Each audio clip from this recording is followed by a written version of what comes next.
নমস্কাৰ এই মুহূৰ্তৰ সময় প্ৰত্যেকগৰাকী জনতালৈ দিবলৈ ওলাইছো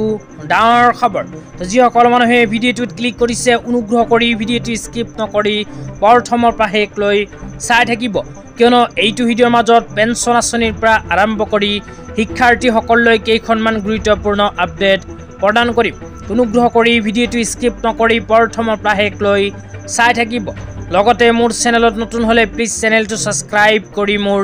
লগৰ থাকিব তো বলক ভিডিঅ'টো আৰম্ভ কৰি আজি প্ৰথমটো গুৰুত্বপূৰ্ণ আপডেটৰ বিষয়ে বিস্তাৰিত জানি লওক লগতে আপোনালোকক ৰিকুৱেষ্ট কৰিছো অনুগ্ৰহ কৰি ভিডিঅ'টো শ্বেয়াৰ কৰি দিব তো আপোনালোকে মোবাইল স্ক্ৰীনত চাব পাৰিছে এনেকৈ এখন আপডেট চৰকাৰৰ ফালৰ পৰা নতুনকৈ প্ৰদান কৰিছে তো ইয়াতে কি লিখা আছে পঢ়ি শুনাই দিছো অনুগ্ৰহ কৰি চাই থাকিব তো ইয়াতে লিখা আছে সাংবাদিকৰ কল্যাণাৰ্থে অসম চৰকাৰৰ আন্তৰিক প্ৰয়াস 20 বছৰতকৈ অধিক সময় সংবাদ সেৱাৰ সৈতে জড়িত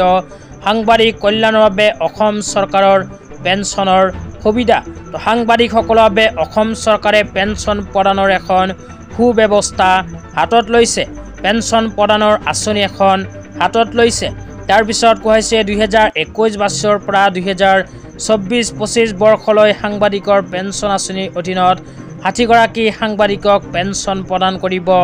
চৰকাৰে তাৰ পিছত কৈছে প্ৰতিমাহে পেঞ্চনৰ পৰিমাণ 8000 কৈ টকা তো সাংবাদিকসকলক অসম চৰকাৰে প্ৰতিমাহত 8000 কৈ টকাৰ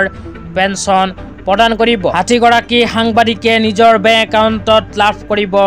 8000 কৈ টকাৰ পেঞ্চন প্ৰতিমাহত তেতিয়া আপোনালোকক দিবলৈ ওলাইছো আজি দ্বিতীয়টো খুবেই গুৰুত্বপূৰ্ণ আপডেট অনুগ্ৰহ কৰি ভিডিঅ'টো স্কিপ নকৰি চাই থাকিব তো আজি দ্বিতীয়টো গুৰুত্বপূৰ্ণ আপডেট হল দশম শ্ৰেণীৰ শিক্ষাৰ্থীসকলৰ বাবে তো আপোনালোকে মোবাইল স্ক্ৰীনত চাব পাৰিছে দশম শ্ৰেণীৰ শিক্ষাৰ্থীসকলৰ বাবে এনেকৈ এখন আপডেট ইতিমধ্যে আমাৰ হাতত আহি পৰিছে ইয়াতে লিখা আছে সুখবৰ দশম শ্ৰেণীৰ শিক্ষাৰ্থী ভাগিনসকলৰ বাবে মামাৰ এটি বিশেষ উপহাৰ তো তাৰ পিছত আৰু কি লিখা আছে পঢ়ি শুনাই দিছো অনুগ্ৰহ কৰি ভিডিঅ'টো শ্বেয়াৰ কৰি দিব তাৰ পিছত লিখা আছে অসম চৰকাৰে এতিয়া দশম শ্ৰেণীৰ প্ৰতিগৰাকী শিক্ষাৰ্থীক প্ৰতিমাহে 300 কৈ টকাৰ আৰ্থিক সাহায্য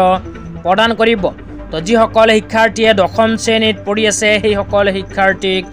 অসম চৰকাৰে প্ৰতিমাহে 300 কৈ টকাৰ আৰ্থিক সাহায্য প্ৰদান কৰিব বুলি ইয়াতে উল্লেখ কৰা হৈছে তো আজি ইমানেই ভিডিঅ'টো চাই কেনে পালে নিশ্চয় এইটো ভিডিঅ'ৰ কমেণ্ট বক্সত কমেণ্ট কৰি জনাই দিব লগতে মোৰ চেনেলত নতুন হলে প্লিজ চেনেলটো সাবস্ক্ৰাইব কৰি মোৰ লগত থাকিব এনেকুৱা নতুন নতুন ভিডিঅ' সকলোতকৈ আগত পাবলৈ